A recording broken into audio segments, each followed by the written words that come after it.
Friends, in this video, we will discuss 5 explanation from chapter 1, Indian Civilization and Culture by Mahatma Gandhi. तो शुरू करते हैं बिना किसी देरी के। जैसा कि हम देख रहे हैं, अपना ये चैप्टर है इंडियन सिविलाइजेशन एंड कल्चर है, भारतीय सभ्यता और संस्कृति। इसको लिखा गया महात्मा गांधी के द्वारा और इस चैप्टर से हम लोग 5 एक्सप्लेनेशन वाला क्वेश्चन देखेंगे जो बहुत ही जरूरी है एग्जाम के पॉइंट ऑफ व्यू से। तो शुरू करते हैं अपना। क्वेश्चन नंबर 1 कह रहा है civilization is that mode of conduct, मतलब कि सभ्यता वह मोड है कंडक्ट का विच पॉइंट्स आउट, जो बताता है टू मैन इंसान को द पाथ और ड्यूटी, उसके कर्तव्य के रास्तों। ठीक है, इसका एक्सप्लेनेशन क्या है? गांधी डिफाइंस, यहाँ पे गांधी जी बता रहे हैं civilization not as technology. Civilization का मतलब टेक्नोलॉजी नहीं होता है और लग्जरी भी नहीं होता है, बल्कि एज मोरल बिहेवियर, ये नैतिक व्यवहार होता है, एंड रिस्पॉन्सिबिलिटी, और जिम्मेदारी होती है। और ट्रूली सिविलाइज्ड पर्सन, एक इंसान जो सही मायनों में सब है, फॉलोज, वह मानता है, अनुसरण करता है एथिकल प्रिंसिपल्स को यानी नैतिकता के सिद्धांतों को मानता है, एंड परफॉर्म्स ड्यूटीज ऑनेस्टली, और अपने कामों को ईमानदारी पूर्वक पूरा करता है। ठीक है, जैसा कि हमने क्या देखा, civilization is that mode of conduct. Civilization conduct का वह मोड है विच पॉइंट आउट, जो बताता है मैन को पाथ ऑफ ड्यूटी, उसकी कर्तव्य के रास्ते को। गांधी जी डिफाइन कर रहे हैं सिविलाइजेशन को कि सिविलाइजेशन टेक्नोलॉजी नहीं होती है, लग्जरी नहीं होती है, बल्कि मोरल बिहेवियर और रिस्पॉन्सिबिलिटी होती है। एक ट्रूली सिविलाइज्ड पर्सन जो है फॉलो करता है एथिकल प्रिंसिपल्स को और परफॉर्म करता है अपने ड्यूटीज को ऑनेस्टली। ठीक है, इसके आगे दूसरा नंबर जो क्वेश्चन है अपना एक्सप्लेनेशन का, the tendency of Indian civilization is to elevate the moral way, मतलब कि जो टेंडेंसी है, प्रवृत्ति है इंडियन सिविलाइजेशन की, भारतीय सभ्यता की, एलिवेट करता है, बढ़ावा देता है मोरल बीइंग को, नैतिकता को। इसके बारे में क्या है एक्सप्लेनेशन?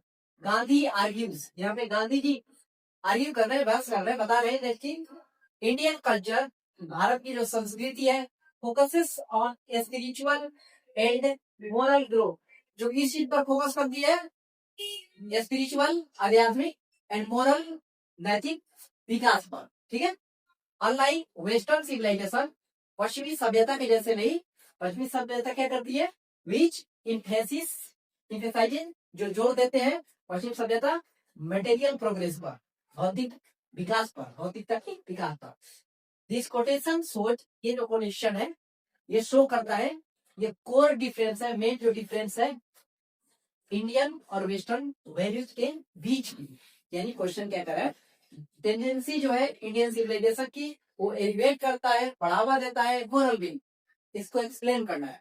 गांधी आर्ग्यू कर रहे हैं कि इंडियन कल्चर जो है फोकस करती है स्पिरिचुअल और मोरल ग्रोथ पर, जबकि अनलाइक वेस्टर्न सिविलाइजेशन जो है जो इम्फेसाइज करती है मटेरियल प्रोग्रेस पर। और ये जो कोटेशन है शो करता है वो डिफरेंस है इंडियन और वेस्टर्न वैल्यूज के बीच। इसके आगे अपना तीसरा नंबर जो क्वेश्चन है ये कह रहा है कि western civilization is a disease, जो पश्चिम देश की सभ्यता है एक बीमारी के जैसा है भारत के लोगों के लिए। इसके बारे में क्या कहा गया? This is one of Gandhi's strongest criticisms, ये गांधी जी का सबसे कड़वा व्यंग है। ही बिलीव्स, वो मानते हैं वेस्टर्न सिविलाइजेशन की, पश्चिम देश की जो सभ्यता है, इनकरेजेस, बढ़ावा देती है एंडलेस डिजायर्स को, यानी ऐसी इच्छा जो कभी खत्म ना हो। उसके अलावा कंपटीशन को बढ़ावा देते हैं, एंड मोरल डीके, और नैतिकता को, विनाश को बढ़ावा देते हैं, विच हार्म ह्यूमन हैप्पीनेस, जो इंसान की खुशी को हानि पहुंचाते हैं, एंड पीस, और शांति को भी भंग करते हैं। ये मेटाफर है, मेटाफर डीजी जो है मेटाफर के रूप में इस्तेमाल किया गया है। इसका मतलब है कि जो वर्ड है सजेस्ट करता है सस्टिंग हार्टफुल स्प्रेडिंग इन सोसाइटी, जो ऐसा चीज बढ़ रहा है जो समाज के लिए हानिकारक है। क्या कहा गया यहाँ पे? वेस्टर्न सिविलाइजेशन एक डिजीज है। ये गांधी जी का स्ट्रॉन्गेस्ट क्रिटिसिज्म है। वो बिलीव करते हैं वेस्टर्न सिविलाइजेशन जो है इंकरेज करता है एंडलेस डिजायर को, कंपटीशन को और मोरल डीके को, जो हार्म होता है ह्यूमन हैप्पीनेस के लिए और पीस के लिए। ये जो मेटाबॉल डिजीज है ना, सजेस्ट करता है ऐसा कुछ जो हार्मफुल है, जो सोसाइटी में फैल रही है। अब क्वेश्चन नंबर 4 देखते हैं। कहा गया है a man is not necessarily happy because he is rich, यानी कोई जरूरी नहीं है कि वह इंसान खुश है क्योंकि वह अमीर है, और अनहैप्पी और नाखुश है बिकॉज क्योंकि ही इज पुअर, क्योंकि वह गरीब है। इसको एक्सप्लेन करते हैं। Here गांधी एक्सप्लेन, यहाँ पे गांधी जी एक्सप्लेन करते हैं, बताते हैं दैट की happiness is mental and spiritual. Happiness जो होता है, खुशी होता है, मेंटल और स्पिरिचुअल चीज होता है, नॉट मटेरियल, और मटेरियल जैसी चीजें नहीं होती है। Wealth does not guarantee satisfaction. Wealth का मतलब, संपत्ति का मतलब आपको संतुष्टि मिले, इसकी कोई गारंटी नहीं है। वही जबकि अ सिंपल लाइफ, एक साधारण जीवन, कैन ब्रिंग पीस, आपको शांति दे सकता है। This idea supports his philosophy of simple living and high thinking. और ये जो आइडिया है सपोर्ट करता है गांधी जी के जो फिलॉसफी है, simple living and high thinking की। ठीक है, इस एक बार और देखते हैं इसको। Mind is not necessary happy, कोई जरूरी नहीं इंसान हैप्पी है बिकॉज क्योंकि ही इज रिच, वो अमीर है, और अनहैप्पी और नाखुश है because he is poor. Gandhi ji explain करते हैं कि हैप्पीनेस जो होता है वो मेंटल चीज होता है, स्पिरिचुअल चीज होता है, मानसिक चीज होता है, आध्यात्मिक चीज होता है, मटेरियल चीज नहीं होता है, भौतिक जैसी चीजें नहीं होती है। वेल्थ का मतलब, वेल्थ जो है गारंटी नहीं देता है कि इंसान से संतुष्टि है, इंसान का सेटिस्फेक्शन है, जबकि सिंपल लाइफ जो है इंसान को क्या ला सकता है, पीस ला सकता है। और ये आइडिया है, सपोर्ट करता है उनके फिलॉसफी जो है सिंपल लिविंग और हाई थिंकिंग को। ठीक है, इसके अगर 5वां नंबर और ये लास्ट नंबर एक्सप्लेनेशन रहने वाला है।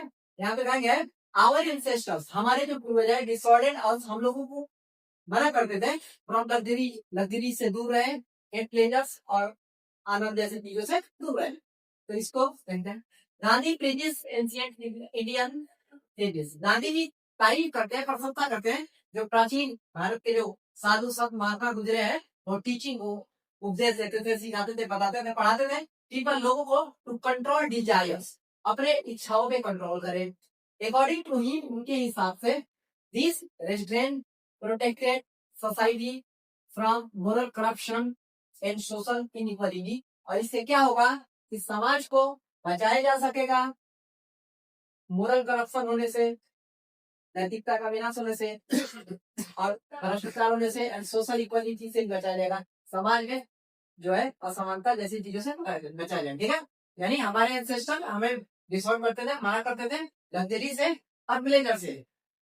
तो गांधी जी प्रेस कर रहे हैं एंशिएंट इंडियन सेजेस जो है उनके टीचिंग के लिए, क्योंकि लोगों को बताते थे कंट्रोल करें अपने डिजायर पर, और उनके हिसाब से गांधी जी के द्वारा और जो ये रेस्ट्रेंट प्रोटेक्टेड सोसाइटी है, मोरल करप्शन से बच जाएगा और सोशल इक्वालिटी से बच जाएगा। तो इस तरह से अपना ये एक्सप्लेनेशन खत्म होता है। Thank you.